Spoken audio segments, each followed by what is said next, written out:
Hey guys, Angel here, and today I'm going to be talking about my Atomic Picnic playtest feedback. Before we do get into the feedback, I do want you guys to understand that this is pre-alpha. If you guys don't know what that means, most games go from alpha to betas into the full release. Some games have a little bit more in between, but I'm just wanted that to be understand because what I'm going to be talking about and what you guys are going to be seeing in some of the video footage I'm going to be playing is not set in stone. I talk to developers quite frequently. They're a really good group of people.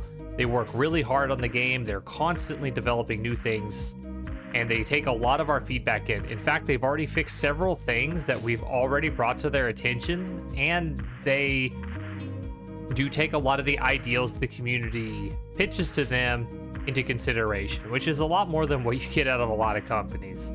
But before we get started, remember to hit that subscribe button, because it really does help me out and it really motivates me to keep pushing out more Atomic Picnic content while we wait for the next playtest. So I'm gonna start off by talking about some of the characters before we get into the other stuff. Right now we only have 4 characters. 2 of them are female, 2 of them are male. They're essentially skins, but the developers have already told us that they have a whole system behind the characters. They're actually called legendaries in the game, so it's kind of funny.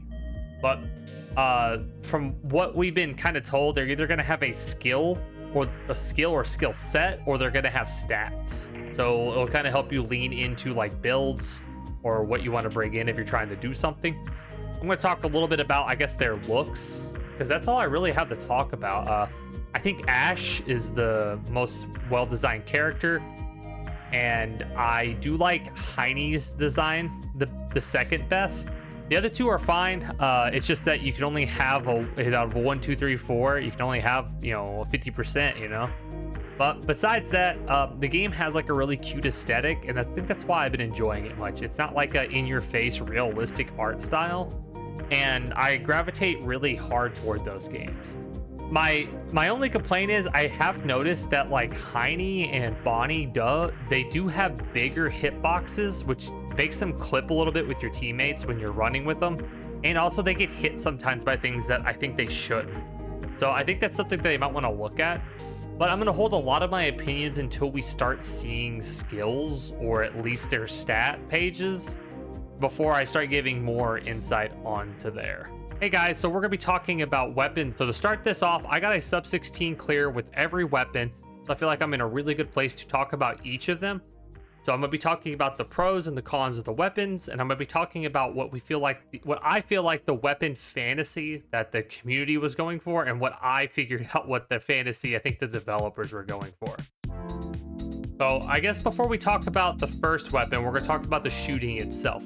I feel like the shooting was great. The hip fire in this game, because since it's classified as a bullet heaven, it feels great. It's very responsive. If your cursor's on the target, you're probably going to hit the target. My issues come with the zooming feature. It just doesn't feel good. It feels clunky. And the only gun that gets a bonus for zooming, it's not really a bonus if you ask me. It's just a small niche. And I feel like it should be rebalanced to be a little bit better. So starting off the weapons, we're going to start with the weapon that I call the baseline weapon. Which, if you don't know what baseline is, starting from any time in the rest of this feedback video you hear, baseline means what I'm comparing to in this category, where the developers or a player should use that as a gauging point. The assault rifle is definitely the baseline weapon. The damage on it is pretty good. The range is really good. The fire rate is kind of in the middle. Not too good, not too bad. And the reloading is not too slow, which is pretty good. My issue with the gun, this is the only issue I have with the gun, is that the quick reload square is kind of small, and it's kind of farther back in the reload gauge. I feel like it should be either moved forward, but what I highly recommend is the square just be a little bit bigger, kind of in line with some of the other guns. But besides that, A+ weapon. I feel like it was the best design for the beta, and it's the community's favorite weapon from looking at the survey results. All right, next up is my favorite weapon and the most hated weapon by the community, the shotgun. I'm going to start by saying I got all of my best times with the shotgun. and I have some of the fastest runs in the entire Discord, if not the fastest run in the Discord. Now, the pro of the weapon is it's very fast firing, it has a very consistent spread, it does good damage, and its perfect reload square is really nice. The other upside of the weapon is it enables the reload build playstyle, which is very powerful. It's probably the only weapon that can actually do that right now. Now, the con of the weapon, this gun has two types of cons. It has the weapons con, and then it has a upgrade con. So the weapons con is that the aiming is very difficult because you have to get used to the spread pattern. And if you miss the spread, if you miss your shots or any of your pellet shots anyway, your damage just drops off like the face of the planet. The second thing is it's your movement speed while you are firing with this gun. It just feels like you're a lot slower than the other weapons. It could be the illusion, but you do feel like you get hit a lot more when you use the shotgun. Now, the class fantasy, it probably also betrays this weapon because it should be doing a lot of damage per shot, and it just doesn't do as much, I think, as people want it to. But I feel like that's more of a class fantasy thing and less of the gun's functionality. Now, the other problem it has is it's the only gun that's impacted by the permanent upgrade system in the game. The max ammo upgrade actually punishes you by giving you 4 extra bullets at max level. And that's like double your ammo, which means you have to unload twice as much ammo to get a perfect reload, which ruins the perfect reload or the perfect reload build. So I don't like that. I feel like it's anti-synergy and it punishes you when you want to swap guns. But besides that, I found the gun being pretty good. I think it's one of the best weapons in the game, but I understand why the community has issues with it. If I had to suggest a change for it, I would suggest damage going up, mag size going up, because it's a really big nerf to the shotgun if it has a bigger mag size. And I would introduce a new weapon to take over as the quick reload weapon, so you can kind of keep the shotgun's class fantasy if you really want to. If not, I would just fix the movement speed reduction on the back pedal and maybe make the spread a little more condensed so that players don't miss as much when they're new. All right, so after that, we're going to talk about the sniper rifle. I feel like the sniper rifle has 2 unique problems. The first one is that it feels like a poor man's assault rifle when you're not aiming, and then when you are aiming, you don't feel like you're getting rewarded for aiming with the zoom. So I'll elaborate on both of those. I'll start with the poor man assault rifle first. You are the sniper rifle's flavor text says it's supposed to be like the bossing weapon, but you do like 120 damage per shot, and even like slugger level 1 full clip of assault rifle ammo will almost out damage you critting like 2 shots out of like your 5 or 6 mags you're gonna get on average. So you kind of lose out as the bossing weapon because you both the assault rifle and the sniper rifle need a certain upgrade to hit that level, and when they do hit them, the assault rifle's upgrade just outweighs it by a lot. So I feel like that's the easy fix, which I'll say my fix at the end. Now, the zooming problem is a whole different ball game. You don't feel rewarded for zooming, and it's a sniper rifle. You get piercing +2, which I feel like the gun should just have piercing +1 naturally. I feel like you should just give it like piercing +2 and then also give it like 10% damage while you're zooming, because you should feel rewarded for trying to zoom. You could even make it like distance based, but you know, I don't know how hard that would be to code, but it's just something to incentivize you to zoom with the sniper rifle, besides just like hip firing everything and making it a poor man's AR. Now, like I said, the fix on it's easy. I feel like you just up the damage for the gun baseline, because even just 5 damage, you add in crits, that 5 damage becomes like 10, 15, 20 extra damage. So, you know, I feel like that's the easiest fix on it. And then just giving it something for the zoom. Like I don't know. Like, I think increased damage plus piercing is good for the zoom. Giving piercing baseline and then increasing the mag size All right, last up is the grenade launcher. This is the gun I spent probably my last 8 hours trying to make work. After playing 8 hours of it, I'm going to tell you it felt very mid. Damage feels low. You have a very high, I'm going to say aiming curve to learn because it's an arc weapon. So it's never where your cursor is. It's where your cursor is a little bit above it. The explosions do less damage than the impact shot. So your wave clear is not even as good as you think it should be. A good example is you do like 75 on a direct impact. Your explosion does 30. The lowest health target in the game, I think, has 90-ish health or something. So you don't one tap it with an impact, and you barely 3-tap it with the explosion alone. So I feel like that's something that just needs to be fixed. Fantasy-wise, you know, it's a wave clear weapon. And I feel like that's why the explosion damage and the damage of impact needs to be tweaked. Besides that, weapon feels good.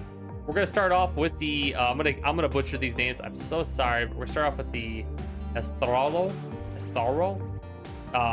It means snap in Puerto Rican, and it is the frag grenade. My issue with it is that when you throw it, it bounces 3 times. And I don't mean it bounces 3 times. I mean, you throw, it explodes, and then another grenade comes out, and that one can bounce, and then that one will explode, and another one will come out, and that one will bounce and then explode. Because of that, sometimes you miss out on a lot of damage just because you throw it, it bounces, the other one just gets catapulted away, and then you lose a lot of damage. I feel like super easy fix. When you throw it, it should just explode 3 times wherever you threw it. I feel like that's fine. Now, it is the one I start liking more and more the more I used it. But I feel like I feel like I would have liked it a lot more if it didn't do the 3 bounces, if it just did 3 explosions. Next up, we're gonna talk about the grenade I did use the most, which is Chumuska. It's basically like a Molotov. You throw it, a big fire circle happens. This thing was so good it got nerfed by like 50%, and I still think it is the baseline for the devices.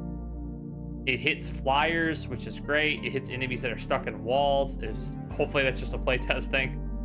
And then it even stacks. So if you throw like 4 of them, the damage just keeps ramping up, and it helps out a lot. So you're not punished for having multiple people having them.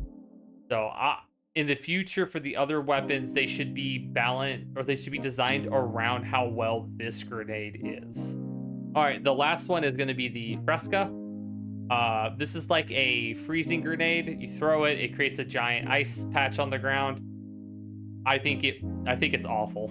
I feel like how it's supposed to be designed was good, but I feel like it just needs more to make it better. It doesn't hit flyers, which it needs to hit flyers. It doesn't do any damage, and the slow just isn't big enough to make up for the fact it's not doing anything. I feel like all you have to do is just, give it the ability to hit flyers, maybe make the circle just a little bit bigger, add a debuff to it where maybe enemies take more damage while they're frozen, so it gives it group utility, or make it where enemies take like a frostbiting type of damage.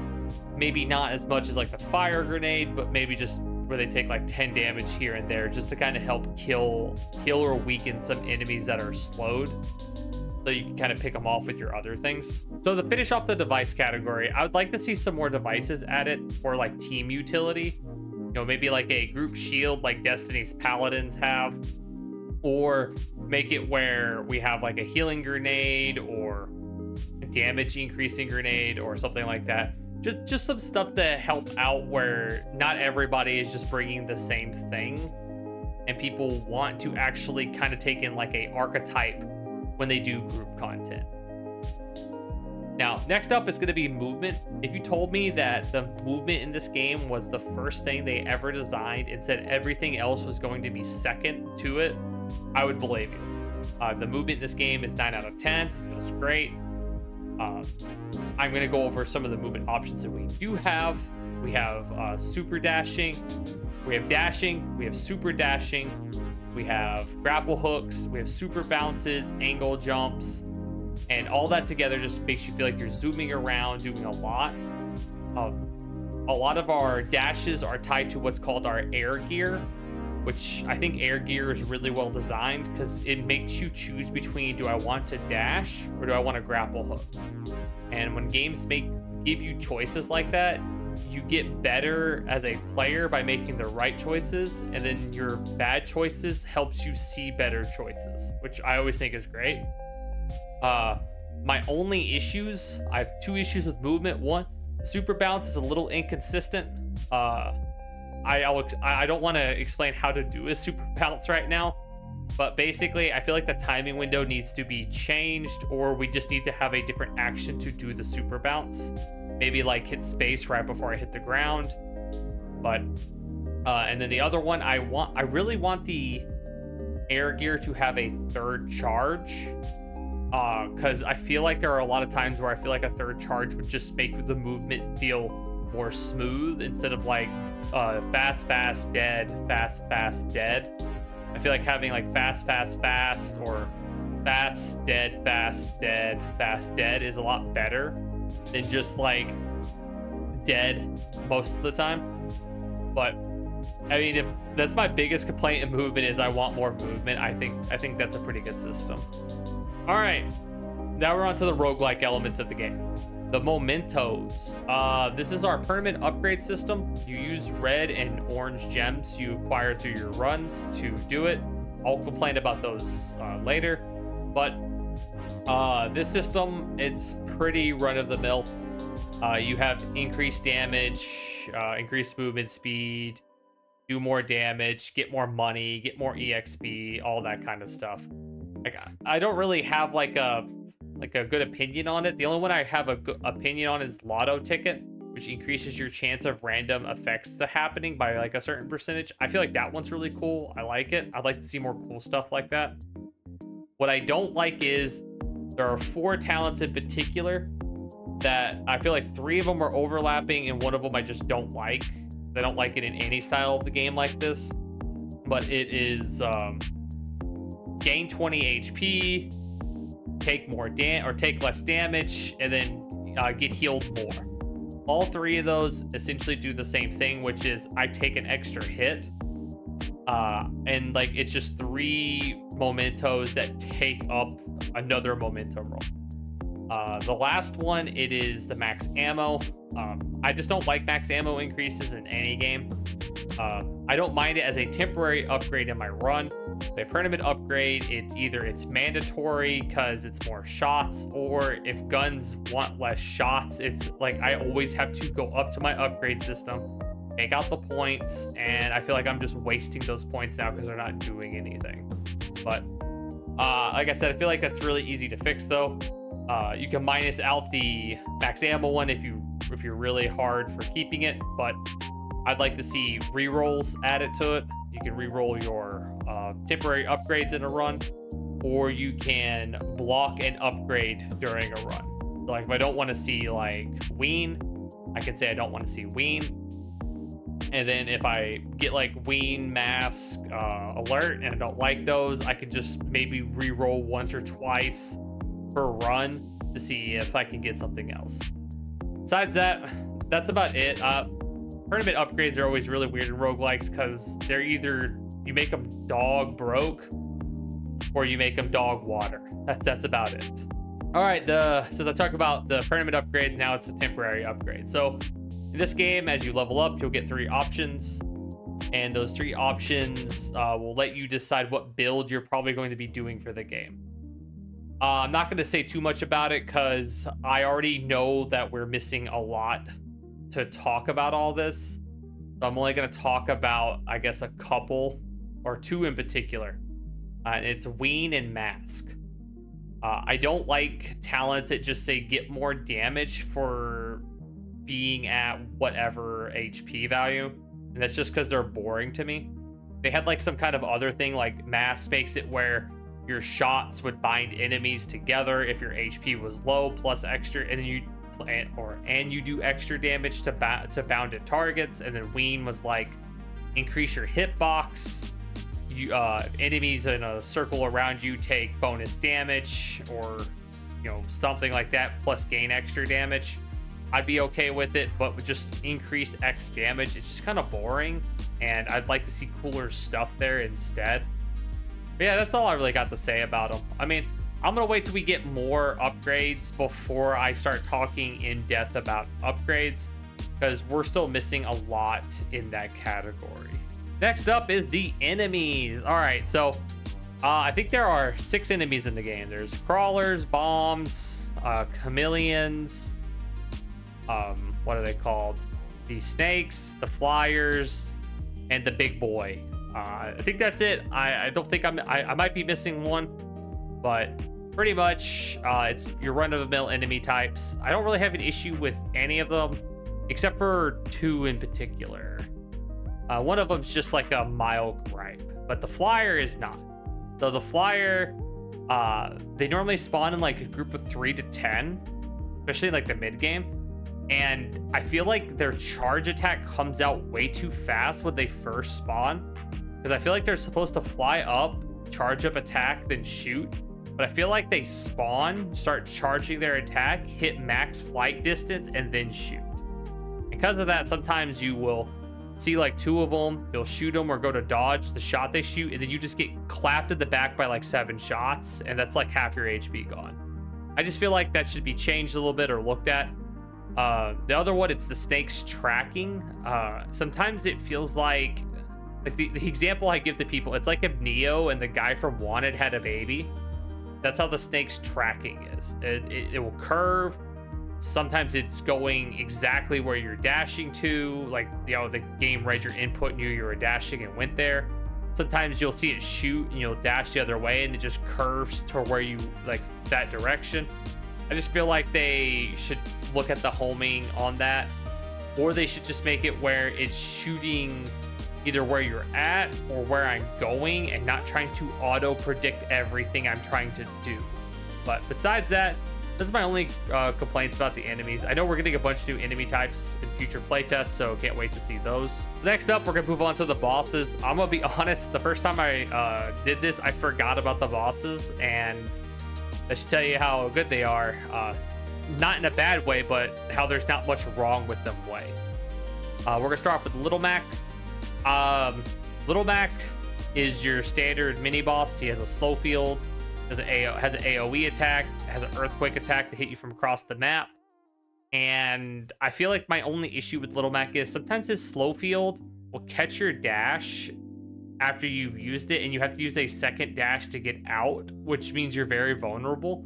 I feel like the slow field should be shrunken just a little bit, or it should be looked at and see if there's like a lingering effect after you leave, because you don't really want to feel like you're losing one of your defensive options just because you got clipped at the end.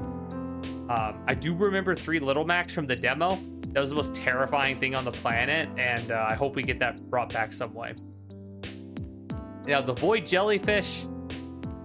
First time I saw this guy, he killed me. By the time I figured out what he did, my group was already dead. Second time I fought him, we downed him, and I don't really die to him too much since then. But I feel like he is the generic good stuff first boss. There's like a checklist, has weak points, summons ads, has a weird gimmick, which his gimmick is it's a shield drop, you have to bust eyeballs. But besides that, I feel like he's really well designed. I don't really have any issues with him. Yeah, I mean, I feel like the enemies and the bosses are designed pretty well overall. So I'm gonna move on to the next topic, and I'm sorry, but I might sound a little angry at the next couple topics, but we'll get through it together, I promise. All right, so this is the one I had the most issues with, the timer. So this is my problem with the timer. It's useless. The in-game timer, so there's 2 timers. There's the in-game timer and your score timer. The in-game timer is wrong because there's a lot of things it doesn't add in. And because of that, if you're using it to see how good your run is going, then you're always going to wonder why there's like 4 to 5 extra minutes added to your run for no reason. So to start off, this is the example I give people. If you get the Little Mac and your clock says 3:20, Little Mac spawns, your timer disappears. If it takes you a minute to beat Little Mac, your timer should say 4:20. There's a 1-minute break after Little Mac. Your timer should say 520, but it doesn't. You come back and your timer says 320.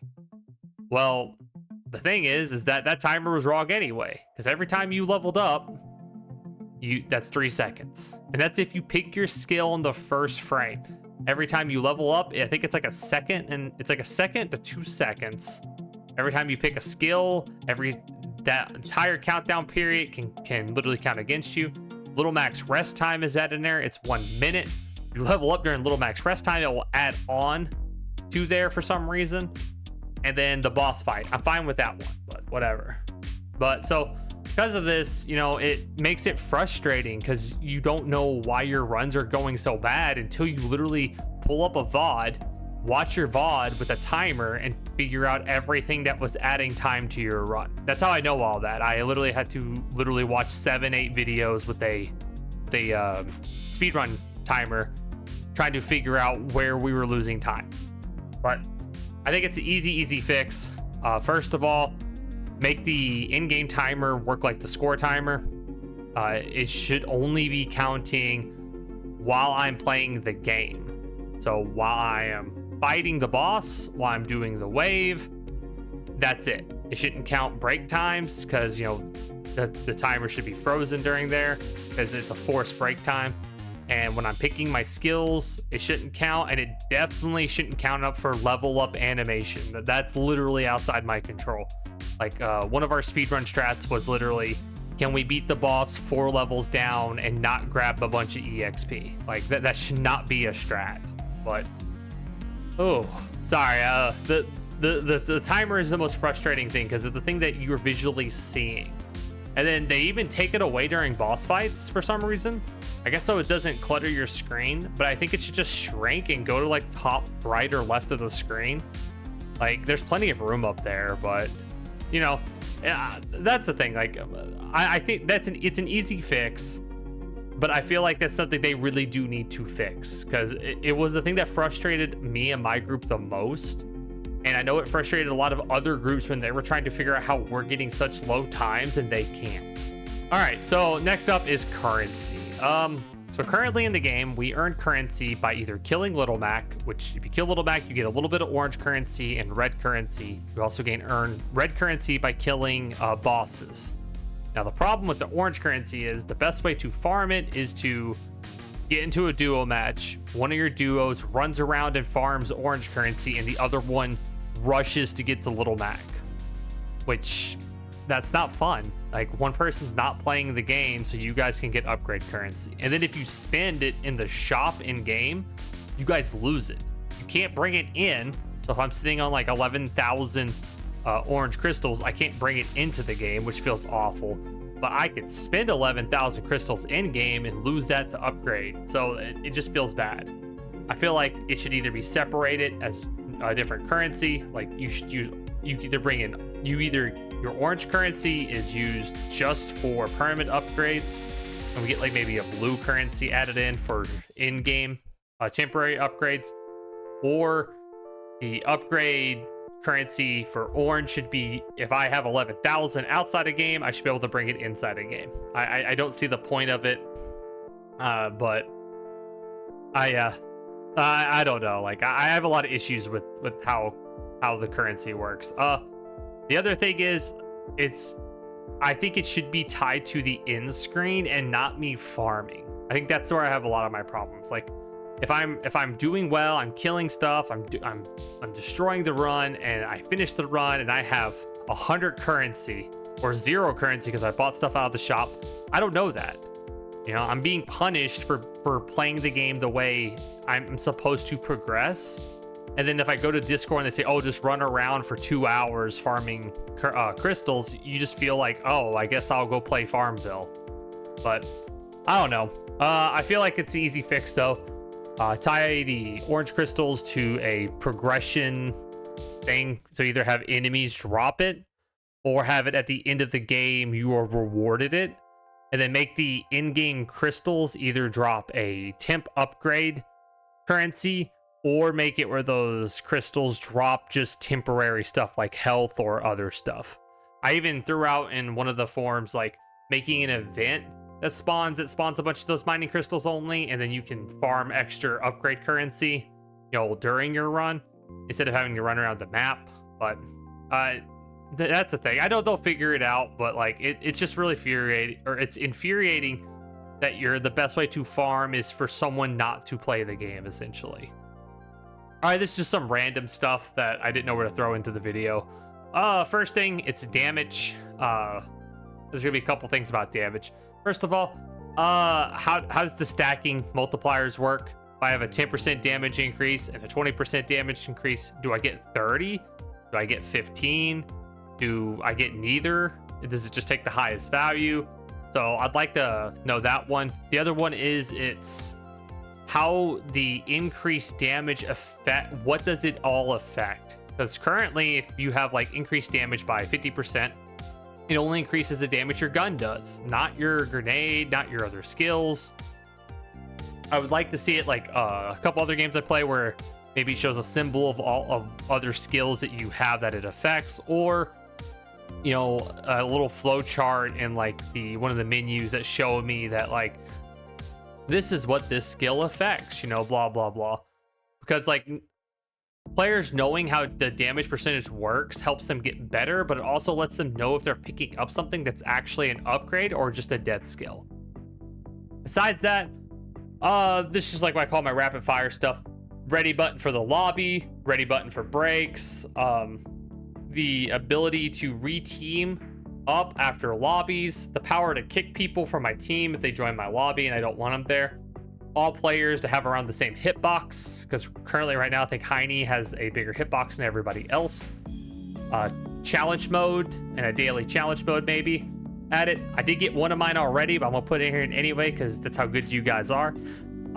The holiday art, they posted the banner and I wrote the script before we got the full art for it, and then they gave us the full art because we asked really, really nicely. But besides that, you know, that's all I have to say. I know I sounded really critical at a lot of these parts, but that's kind of how feedback is. Like, if I just give positives, then I'm ignoring the negatives, and it's stuff they might not notice or see. So it's good for me to be on both sides, you know. Like I always tell people, like feedback's like a pendulum, you know, like there has to be good and there has to be bad so the pendulum can swing properly. Because if there's too much bad I'm giving, then the pendulum's always on the bad side. If it's too much good, the pendulum's always on the good side, and it never swings, and then it's not working. So besides that, I'm gonna just have what I put it here at the end of it. I have around 13 years of playtesting, and oh god, I'm so old. Oh, sorry, but I've tested games that have been in late beta or basically release that are in worse states than this game. If you were looking for a good game to look forward to, this is the game to keep an eye on. It feels great playing, even though there are problems with the game. Like the gameplay works, it's just the small things that they need to fix up, which is great. And I don't know the devs on like a first name basis, but I do talk to them a lot in the Discord, and they're helpful. They're always telling us kind of what they're doing, and they're not rude. Like they don't take feedback and be like, you guys don't know better. They take feedback, and if we give wrong feedback sometimes, they explain it to us. Like they tell us why it's not good feedback, which I really like. I don't see that a lot out of developers anymore, but I do want to see this community grow, and I do want to see, you know, more content creators in this space. But until then, I'm going to tell you guys what I tell you guys in every video. Remember to stay lovely, remember to stay great, and remember to have a nice day.